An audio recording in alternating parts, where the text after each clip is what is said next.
So we've come off of the last month of celebrating lots of different things, from mothers to graduates to Andrea's last Sunday to all of the different things that we celebrated here. In this next sermon series, to kind of kick off our summer, that I kind of want to give you a little bit of an insight of where this came from. So it's the name is called Not So Undercover.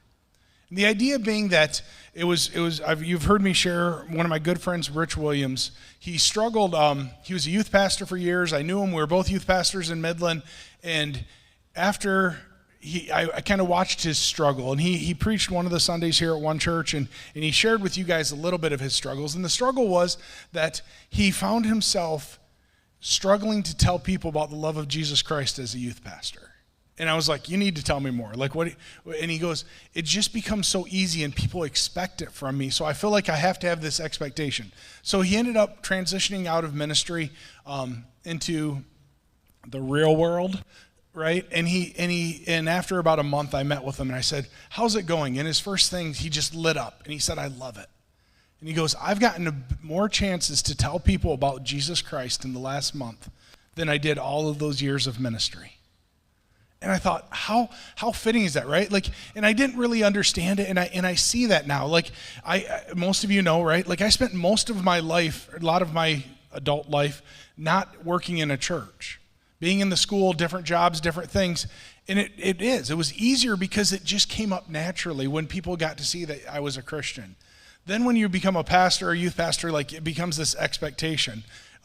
And I just more make fun of it now, right? When people are like talking or doing different stuff, and then we have a conversation, and then somebody goes, oh yeah, this is my pastor. And then they're like, oh no. And you see them like backtracking everything they said to be like, did I cuss? Did I do this? Right? And it's like, no, stop, just be you. Because I want to talk to the real you just like I'm a real person too. I have struggles, and that's what One Church was built off of, the fact that we can walk in this door with our struggles and be real with each other. So this next sermon series, like I said, is Not So Undercover. We're going to, every week, to make it a little bit easier on me too, we're going to have a different person up here with me, and we're going to talk a little bit about what it's like to be a Christian in their world and in your world. And hopefully over these 5-6 weeks, you can relate a little bit to that. So week number 1, this is my friend Brian Callahan. Most of you know him as the guy that stands in the back behind all those computer screens and makes things happen that the rest of us don't even understand, right? But for this week, he gets to be on this side of it because he's always back there telling me, like, John, da-da-da-da-da-da-da. Now he gets to be on this side and realize how difficult it is on this side too. Don't move past the tape. Yeah. As I dance and move over, and he's giving me hand signals that I'm like, I see your hands moving, but I'm not going to do anything different. Okay, maybe I have thought that.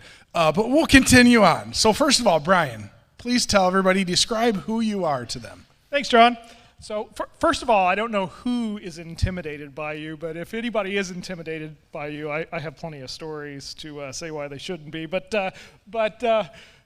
we won't say them here on camera, but yeah, so... I appreciate that.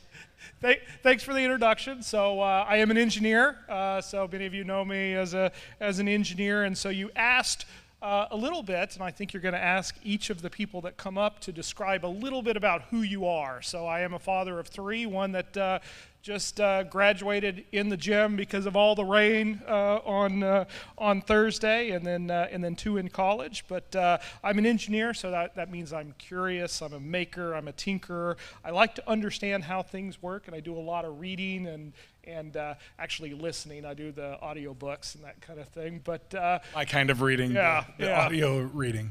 Which, according to Kelly, reading means me going downstairs to the basement and taking a nap. But yeah, that's who I am. Well, I mean, and I laugh because as you describe that, right? Like, you're a father, like you are passionate about your kids, you're a husband, those things are important to you. But yes, you are definitely a tinker. There's always everything that the years that I've known Brian, every time that we come up with a situation, whether it's the days of youth ministry or even here, he's like, I have an app that will make this easier. And I'm like, Okay, I just asked, I need to go to the bathroom. I don't need an app for that. But not really. But anyways, continue on. So you get a little mindset of who Brian is. He is that engineer. He's the tinker. He's the one that always wants to find a way to make it better, easier, smarter, however you want to say that. So in the realm of that, in your workplace, also outside of these walls, would you say that people know you as a Christian? Yes, I would say that, right? And so we had lunch on Tuesday, and that's John and my work time, right? We had work at lunch, right? Which was probably 20, 30 minutes worth of chit chat, right? And 5 minutes worth of working on the sermon and everything else. But I mean, the question was, do people know that I'm a Christian at work? And so, many of you know, I work for one of the big companies in town. We've worked all over the world. I've worked in countries where it was illegal to be a Christian, right? I worked in Saudi Arabia for 2 years, right? I worked at other places. And so, I think that overall, Kelly and I have been married almost 28 years, right? I think that was right. But you got the nod, so I'm assuming that's right. Nod. So we've moved lots of places, right? We've moved 10 times in those 28 years to 4 different countries. We've moved to different states and that kind of thing, right? So we've moved a lot, but every time, one of the things that we set up was, the first weekend we were there, we went and found a church, right? And so for us, that was how we built a relationship and built a family in a place that we didn't have a family, right? And that's how we also got recharged. But when it comes to work, I think that, a lot of it comes from, I had a quote from St. Francis of Assisi.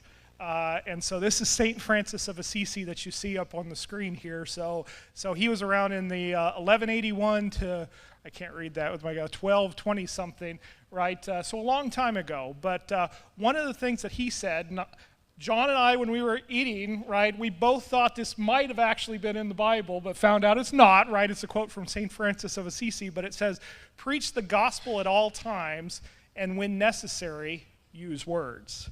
Right? And so one of the things that, I'm a leader at work, right? And one of the things we learned in all those leadership trainings is that, 70% of your message is nonverbal, right? Are the things that you don't say, but the way that you do them, right? And so, being an engineer at work, doing all of those kinds of things, right? I certainly don't shy away from those questions about, what did you do this weekend? Which was, I tried to make my pastor look good up on stage, which is a trick, right, from the text. Have you ever actually answered that on a week? I'm just curious now. Ask Adam Kozat, he'll tell you. So, I'm going to ask Adam next time I see him if that really was the. What did you do this weekend? I tried to make John look good. I failed again. Yep. It's a tough job, but somebody's got to do it. So anyway, but no, I don't shy away from answering those kinds of questions. But I think what's even more impactful is how do you actually be a Christian at work and be a leader, be a follower, be an employee like Jesus would, right? How do you actually exhibit those things that we actually sing about and pray about on Sunday and into actions at work? Right, because as you say that, it's a difficult thing, to have that work balance of, you obviously want people to know you're a safe spot, you're a Christian, because that helps there, but at the same point you don't want to be overbearing. So it's this balance of trying to figure it out where you don't want to be, again, that we'll just call it that person that everybody goes, oh no, that's the weird Christian one, let's walk away. That is, that every conversation they go back and go, oh, I got a Bible verse about that, or whatever you want. It's that hard balance because you want to be the light. And I think the important key part that you just said there was, how do I live my life out the way that Jesus would have? And I think that's the biggest struggle in the workplace, whether your workplace, whether your school, wherever you are. How do I live my life in a way that Jesus would do that? How would I act? How would I behave? Because when you read the Bible and you read the stories of Jesus, he didn't walk around going, I'm Jesus. A lot of times it was people would say, are you Jesus? And you go, I am who you say I am, right? Like he would let his actions speak louder, so people would see that he was Christ. And so for us, how can we act in a way that people would see us and go, oh, there's something different, there's something special, and then hopefully relate that.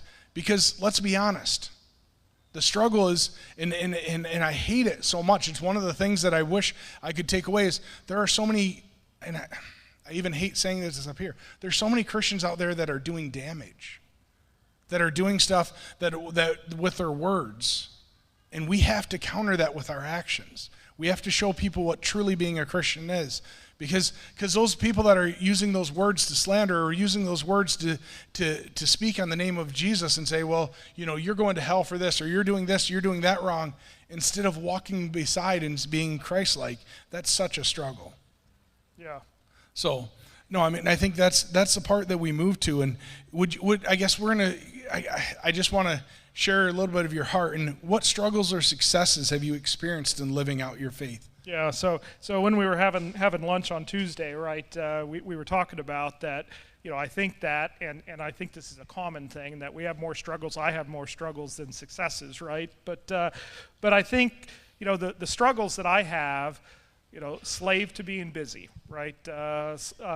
Having more action items and to-dos and meetings and those kinds of things, and missing the point, missing what I should be doing, whether it's in a work concept, or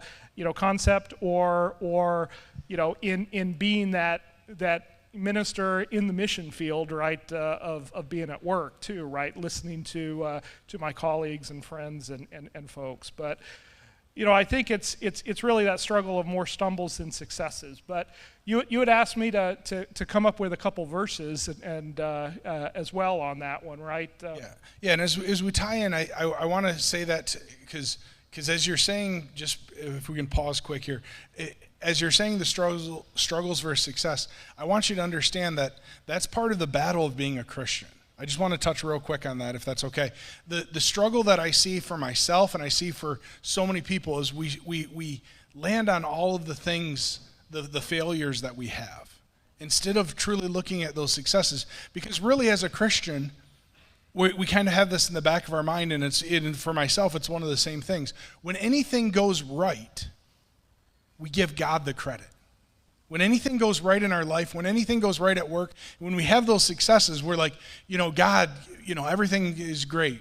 I do the same, even as with one church, this is Jamie and I, this was our pride and joy, and this is something that as a church plant being 3 years old, when things go really, really well here, we give God all the glory because we couldn't do it without God. But when we have those failures, when we have those things, we take all the blame on ourselves.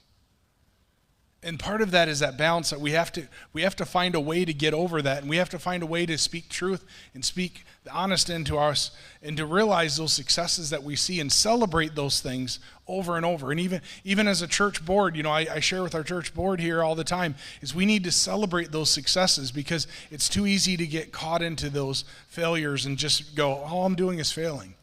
Right? Like there's those moments in your marriage, or when you're talking to your kids over and over again, where you just feel like you're saying it over and over. And I know my kids have said it. I've said it to my wife, or I've even thought it myself, of going, am I doing anything right? And it's like, well, yeah, you're doing lots of things right, but we don't, as humans, we don't lean into those things, which we really need to do. So I just wanted to touch on that real quick, if that's okay. And yeah, like you talked about, there's a couple verses that we're going to go through that have really spoke to who you are as Brian, and just a little bit of nuggets for any of us that are kind of going through some of those same doubts. Yep, thanks. So the first one. Yeah, so the first one's in James, right? And so in James 3:12, it says, "Can a fig tree, my brothers, bear olives, or a grapevine produce figs? Neither can a salt pond yield fresh water."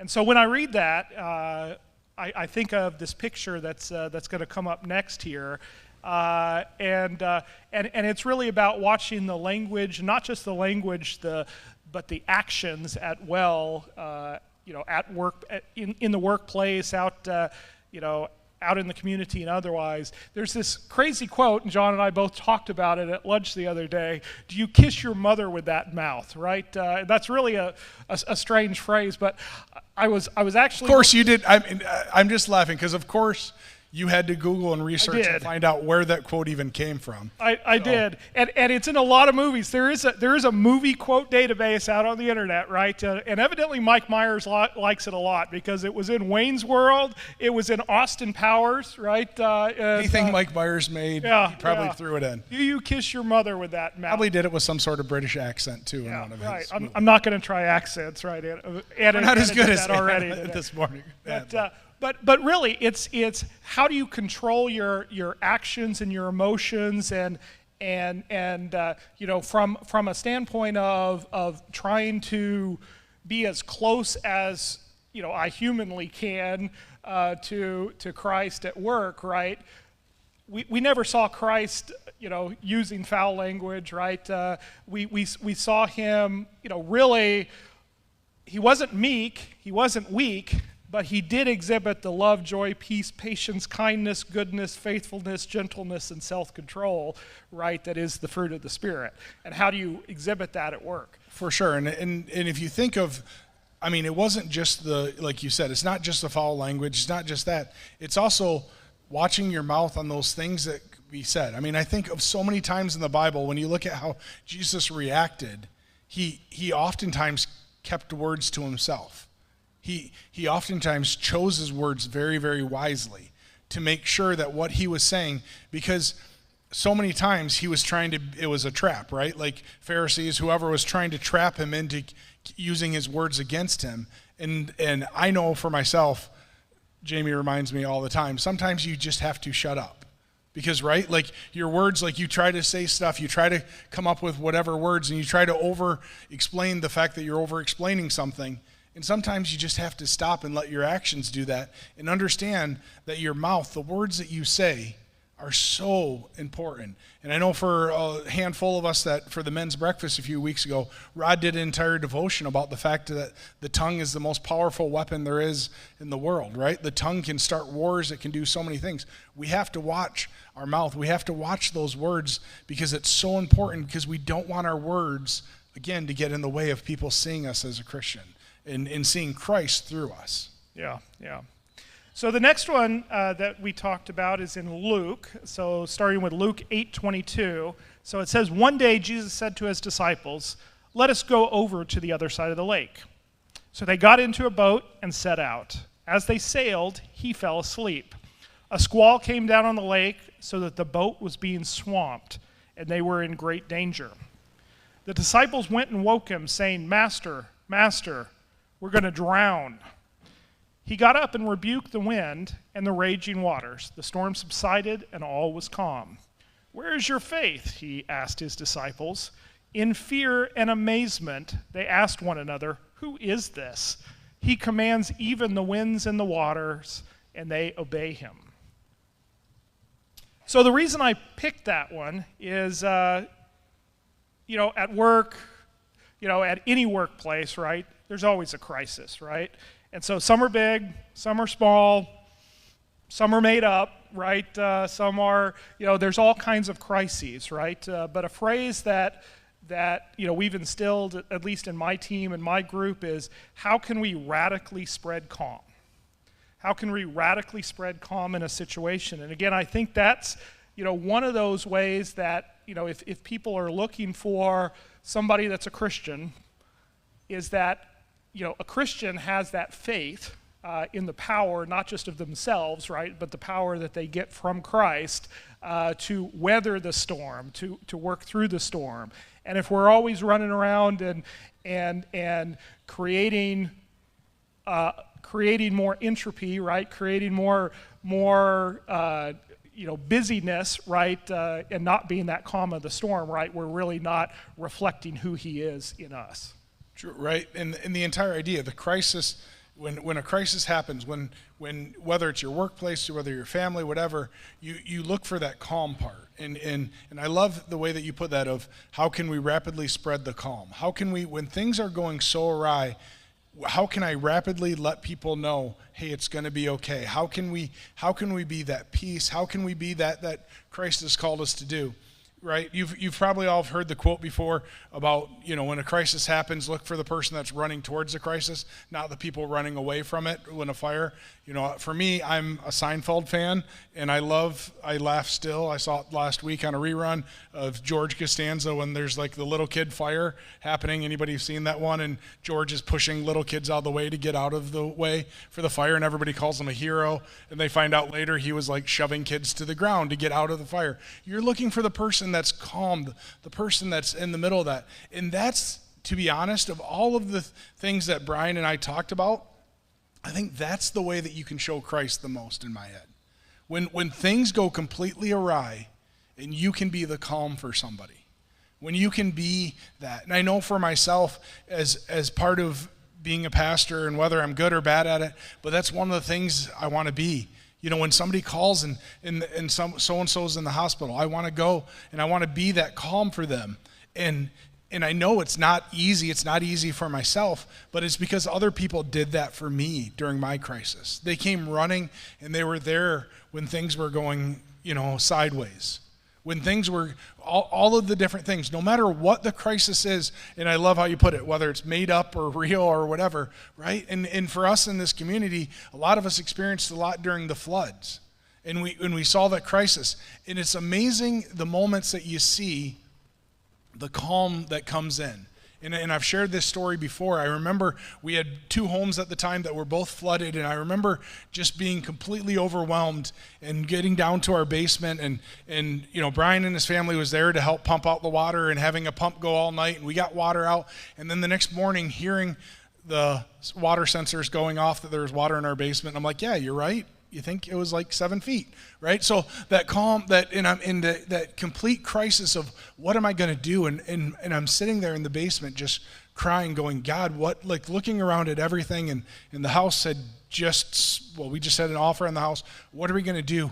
And then every moment I turned around and watching people come and just go, what can I do? And just carrying stuff out and helping.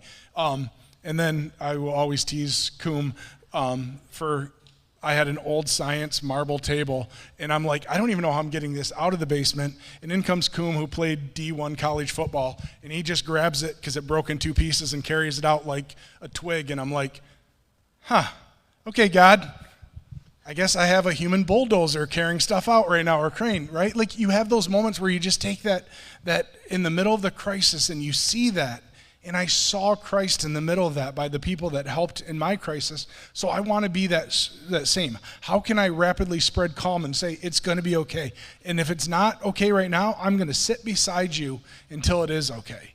Because that's what Christ did, and that's what we need to do. Yeah, one more verse for us, right? Yeah, one more. The final one here from Acts. So in Acts 3, starting with 3:8, he jumped to his feet and began to walk.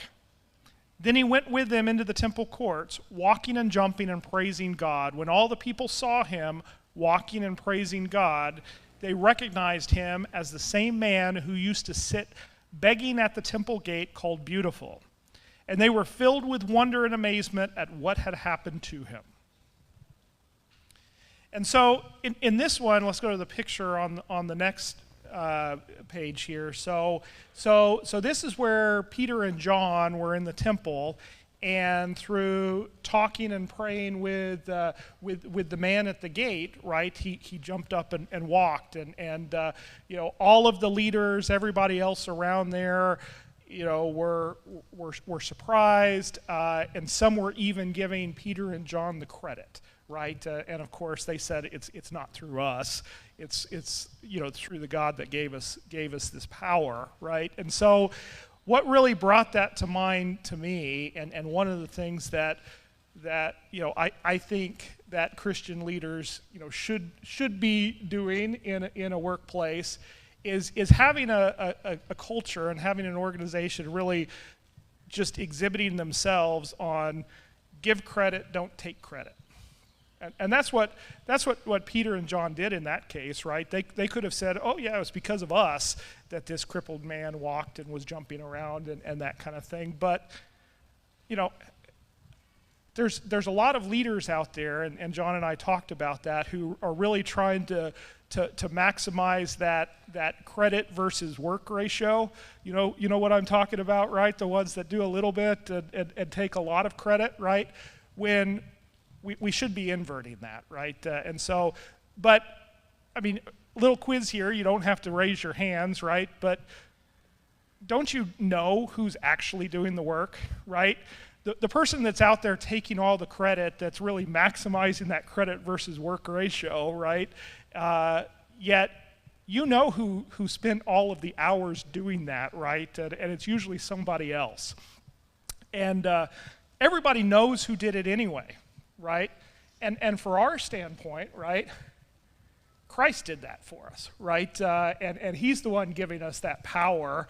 But if we are, and just as you had said, right, he didn't take that credit either, right, as going out and walking through. I mean, so from that standpoint, how do we in the workplace, if we're trying to be like Christ, try and do like Jesus did in that case?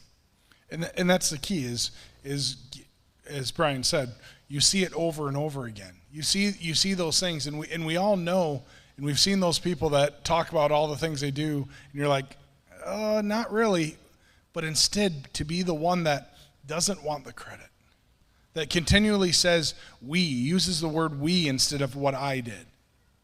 To say that as a church, to say that as a family, to say that as an individual, a work team, a team in sports, high school team, whatever that looks like, to give the credit to everybody, to say, look at what we did. Because we live in a society that is so I-centric. We're like, look at what I did. You need to point a finger at me. And instead, the best way to be countercultural is to say, look at what we did. And to do it on purpose, and not just to say those words, but to truly mean it. I am humbled beyond everything, and even we're going to use this example of one church. I'm humbled beyond everything because this is far beyond what Jamie and I could have ever dreamed or have happened. But that's because we did this. Some of you that are close friends of mine have heard it multiple times, and others have heard it too. Oftentimes people say, oh, John, da-da-da-da-da, or it's John's church. And I'm like, no, it's not. Stop that. It's us. And it's not just because I'm trying to be humble and sound really good and Christ-like. It's because I truly mean it, to have that as a heart. Not just to say the words, but to truly say, look at what we have accomplished here on Sunday mornings. Because we invited our friends, our family, people that we loved to come because we want that personal relationship for them. We want them to have what we have. That's the important part. That's the part that is being Christ-like, is to not take that credit inside, but to realize that there's so much more. Yeah. So, really to wrap up the message about, my undercover story, right, and what I've seen and what I failed at and the few successes is that, being a Christian in the workplace is really about how you're seen, not what you say. Right, and again, 70% of communication is nonverbal, and think about that. The people are watching you, and those of us who, come and work at the tech booth and come and do all kinds of things and come here, right? We have that responsibility as well as Christians to try and be like Christ, right? But it's really difficult. Right, but again, it is what you do way more than just what you say, and so. But that's ultimately way more impactful. And I thank you, Brian, for your time sharing your heart today. And for you guys as the church, for myself, these next 5-6 weeks, I really hope you can lean into one part of this. And to truly understand. So if nothing else from today or nothing else over these next 5 or 6 weeks, I need you to understand this right here. No matter the place you are in, no matter where you are, no matter the place, you are in a mission field. Whether that be on a ball team, whether that be picking up sticks for somebody, whether that be in your own house as a mom or a dad, whether that be the job that you're working currently, whatever that looks like, you're in a mission field and people are watching you. And they're seeing the way you act, seeing the way you react. And if we can learn from others and over these next few weeks about ways that we can be better and successful in that mission field, the sky's the limit for you and your faith. And it's wonderful to see how God's doing that. Pray with me, won't you? Dear Heavenly Father, I thank you so much. Thank you for the words that Brian spoke today and what he's doing. And we know that, like he admitted, he's failing, and it feels like more than he's succeeding. But God, it's because we want you to be this success. We want to have a heart that leans into the fact that, God, you are our all in all. You are our everything. And our lives have changed because of a personal relationship with you. In those weeks, the weeks as we discuss this, and may the reminders come throughout the week to us as we struggle either at work or on a sports team or whatever we're going through or finishing school well, that God, you will be in the center of that. And help us be reminded about your love that you have for us. It's in your strong and powerful name. Amen.